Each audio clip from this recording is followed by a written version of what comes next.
Hello and welcome to Juliaskuddelmuddel. I'm so happy you're here with me today, and for all of you that are new, welcome to my into my home, into my knitting home. My name's Julia. I am from Germany, but I used to live in Scotland for the past 7 years. I just recently moved back to the very south of Germany, to Bavaria, where I grew up.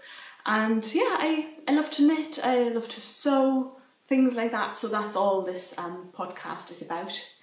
And the big news is I finally hit 1,000 subscribers. So thank you so much to everyone who's subscribed. You can still subscribe, button should be somewhere around. You can also follow me on Instagram. But yeah, it just made me so happy to see how many people are actually watching this podcast, and that it's just simply worth putting in the effort.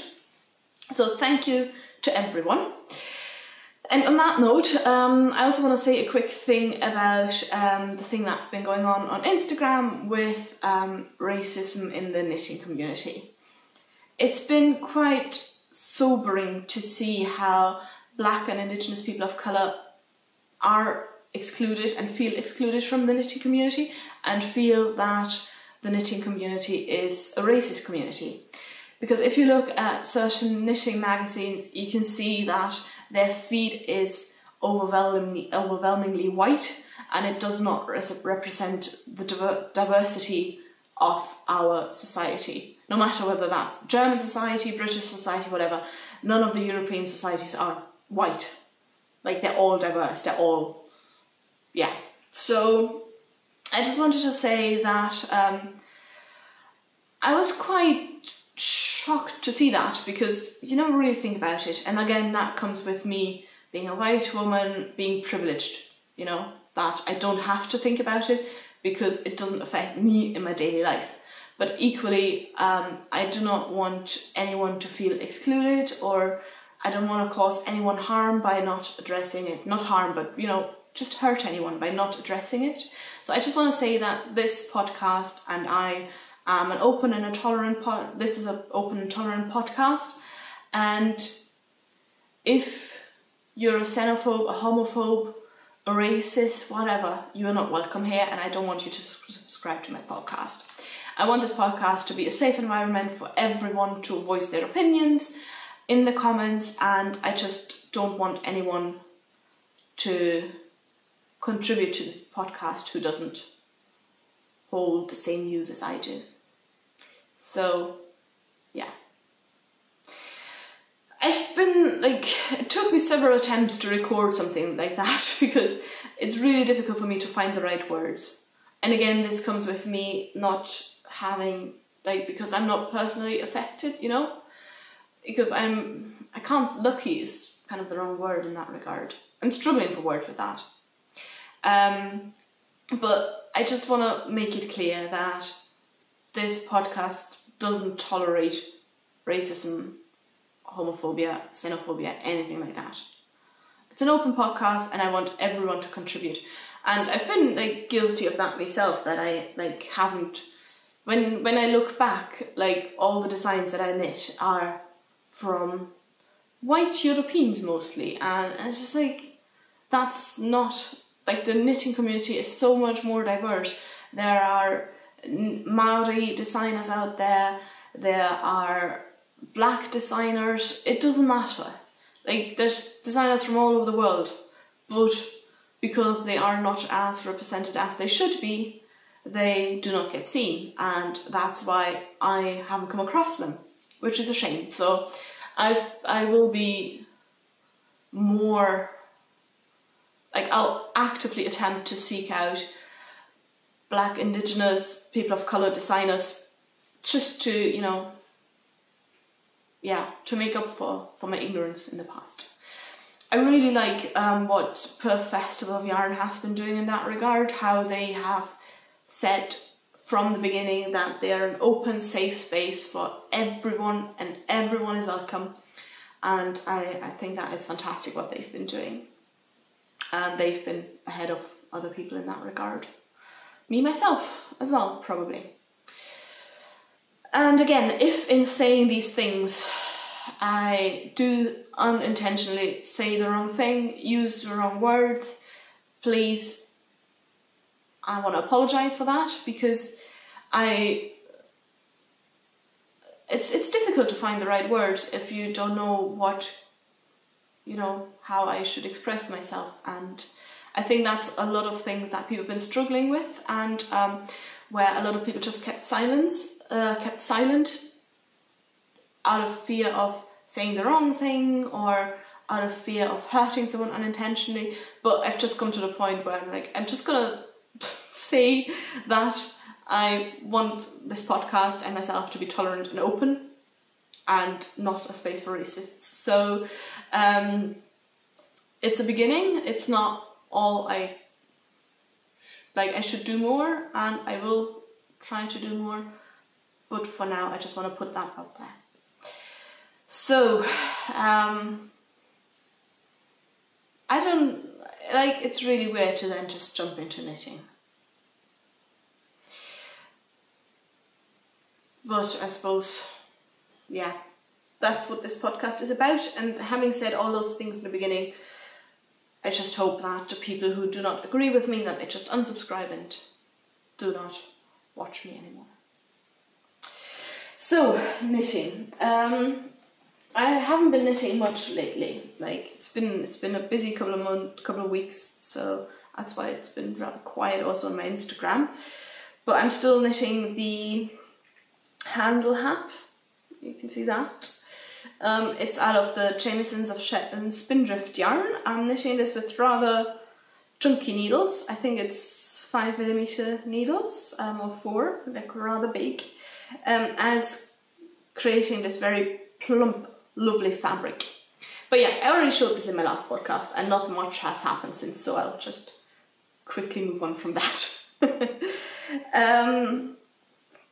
Another thing that I have been trying to come up with is an outfit for Peppa Pig. So my wee nephew, he has a Peppa Pig toy, soft toy, and Peppa's been freezing because it's really cold outside and it's snowing, so she needs a jacket. So I already knit her a scarf, but now she also needs a jacket. So we took Peppa's measurements, and I am now in the process of creating a jacket for her. It's a wee bit difficult because Peppa has a very funny shape. She's kind of conical, and then tiny arms, tiny legs, and she also has a wee tail that needs to be accommodated because you can't just squish the tail into Peppa's pants. That's not going to work. So I've been trying to do that. I used some yarn that I got in a fibre share recently. That's how far I've come so far. It's not very far. But the way it's going to work, it's going to be a jacket with buttons in the front. I think that was the idea. I'm going to increase 4 stitches each round so it gets this shape. And I'm going to divide off the sleeves, hopefully, to get her wee arms into some sleeves. And we'll see how it'll turn out. Yeah, that's the yarn. It's very chunky, which is good. It's a faster knit. But yeah, I've been trying a couple of, I tried to have different attempts. But I think that's the one that I'm going to be sticking with. Because it needs to be a jacket. Her head's too big for anything to go overhead, I think. If any one of you has ever knit a jacket for Peppa Pig soft toys, give me a shout. I'd love to hear how you solve the issues of Peppa's proportions. So that's that. Peppa. A jacket. I'm also going to knit some pants for her. We'll see how that goes. Yeah. And then I have been knitting on my Northeasterly blanket. It hasn't grown much since the last time. The Northeasterly blanket is by Skinanigans, and it's a very handy blanket because you knit one row of chevron shaped fabric, and then you just add on the second one, and you don't have to sew everything together in the end. And what you also do, you weave in the ends as you go. So it just takes minimal finishing, which I think is really handy with a blanket, because if you have to sew together like tons of different squares and stuff, I know myself, I wouldn't do it. So this might be a good one for me. The way I'm going to do it now is I'm going to make this band as tall as I want the blanket to be, and quite peculiar when it comes to my blankets. I want them to cover me from here down to my toes, but then I should also wrap a wee bit of the blanket around my toes. So it probably has to be 1 meter and 65 centimeters, because that's how tall I am, so that part can be the one that goes around my legs, around my feet. So I still have quite a bit to go. Yeah, so I'm knitting this mostly at the moment out of Lizzie Ann Yarn's yarn advent calendar that I showed you in my previous post. But yeah, it's nice. It's just a very slow knit, but like it's good because you can knit and then just leave it for a wee while and then just pick it up again. It's rather easy, and it's really easy to remember. I also got some new needles for that one. I'm knitting this on Knit Pro, the wooden ones, 2.5 millimeter needles. It's a set for knitting socks. It's 15 centimeters long, each needle, which is quite handy because now I can just leave, I don't have to put these stitches on hold. I just leave them where they are and I just continue knitting with another needle. That's quite handy. Yeah. So that's what I've been knitting on mostly. As I said, I didn't make much progress, but you know, it's a slow project, doesn't really matter. Yeah. Then I met up with a lovely viewer of mine. I took part in the Get Your Yarn Wishes Granted before Christmas, and she's also from the city where I live now, so she said, like, do you just want to meet up for a cup of coffee instead of, you know, sending the parcel? And of course I was up for that, and I said in the Get Your Yarn Wishes Granted post that I'd love some natural fibre, and she gave me amazing natural fibre. It's all hand spun by her, and look at this, it's gorgeous. It is alpaca, and it is so soft and squishy, and oh, it's so nice. I really like it. And it's hand spun, which is amazing, and it's so evenly hand spun as well. I'm well impressed with that. Then I got another one. This one, like, if you compare it to the alpaca, it's so rustic. It's from Eiderstedt, and it has, the colours are really pretty with the lighter and darker shades. But yeah, it's compared to the other one, it's so much more rustic. And then one that is kind of in between is Icelandic yarn, Polar Fox is the translation, and that is a lovely light shade, and it's incredibly thin spun. It's very nice. So I got those amazing skeins. So lucky. So thank you so much. It was lovely to, you know, just catch up with you for a coffee, and to just, yeah, this amazing yarn. And it's incredible, but if you get hand spun yarn, it just makes you appreciate how much time and effort has already gone into this. So I kind of feel the responsibility to make something really nice with it, to live up to all the time that's already gone into this. So thank you so much. Oh yeah, and she also gave me some minis to go into my blanket. This one is from Herbststadt Regina. She's a German dyer, and I never bought any of her yarn, but I've been following her off on Instagram, and I really like her colorways. This one's called Dreaming of a White Christmas, which is appropriate. Then she also gave me one that she dyed herself. This is the one that she dyed herself, which has lovely colours. Look at that. Really pretty. And it has some Sistelina sparkle in it. Then we have blue and light blue skein, which is from Dornröschenwolle, which is another German dyer. And then lastly, this is from Wolkenschaf. It's called Charlotte. And I think pink and green are a really nice shade to go together. That's something I realised. I knit a lot of scarves and they're mostly white and purple pinkish shades.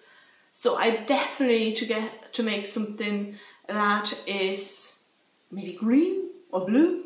Yeah, because at the moment I'm only running around with scarves that are pink and white. And I want to change that up a bit. Then I also got, well, no, I didn't get anything, I made it.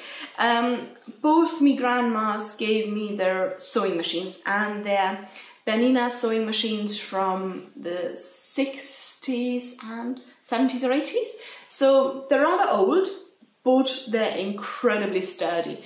If you, I don't know whether you know how common Bernina is in, like, outside of Germany. They're a really good brand, and like, it's incredible. This sewing machine is like over 50 years old and it's still working like a treat. It's amazing. So yeah, I wanted to get into sewing and practice a little.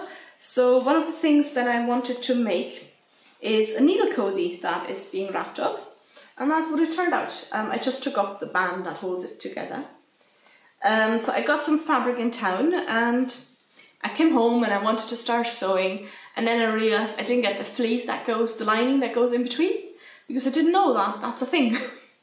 So I did it without the lining. Luckily, the fabric's quite thick, so it's not too flappy. It's all right. And that's what it looks like. That's what it looks like from the outside, and like that from the inside. And I'm quite happy with the way it turned out. It has a different compartment for the needles, and then you can just roll it up. Oof. Not the easiest thing to do one-handed, but yeah, you just roll it up and then, put a ribbon around it, and that's it. One of the problems I had was with the fabric. So I went for this fabric because I thought, it has clear geometrical lines I can follow, so I can practice my sewing in a straight line. Turns out that before, when I purchased the yarn, she cut it, when I purchased the fabric, she cut it, but the person before, she ripped it. So the fabric was weirdly stretched, so the clear lines weren't clear edges anymore, they were just distorted and going all wonky. Which took me a while to realise, and it was rather annoying. So that's something I'm going to be watching out for in the future. So when I sewed together the whole thing, it just became gradually smaller as I was trying to, make it fit and make it like square. So it is a wee bit wonky. It fits with the pattern, but because the pattern's wonky, the whole thing is wonky, which is a bit of a shame. But it was my first thing to practice, so I can live with it. And I quite like this burgundy colour, it's very pretty. And I like the fabric anyways. And there's a lovely fabric store in my town, so I'm very glad I found that. So next things I'm hopefully gonna be trying to do is some curtains, because my kitchen over there, when I moved in, it had some like see-through curtains, but I don't have any blinds or anything there. So whenever I'm sitting there in the morning in my dressing gown, half asleep, drinking my coffee, trying to wake up, like my neighbours, they can see directly into my kitchen, and I really don't like that. So I have to make some curtains.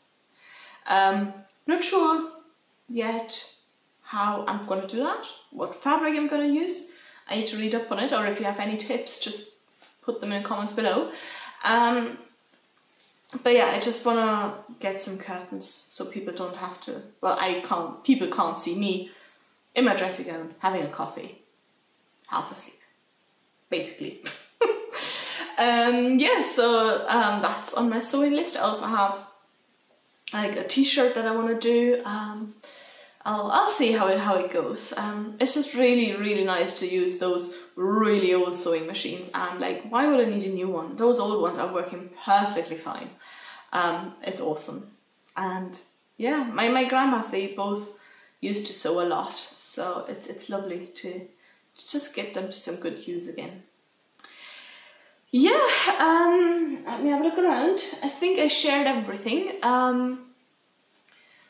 Yeah, so once again, thank you for 1,000 subscribers. Amazing. Follow me here and on Instagram if you want to, and I'll speak to you soon. Thank you, bye.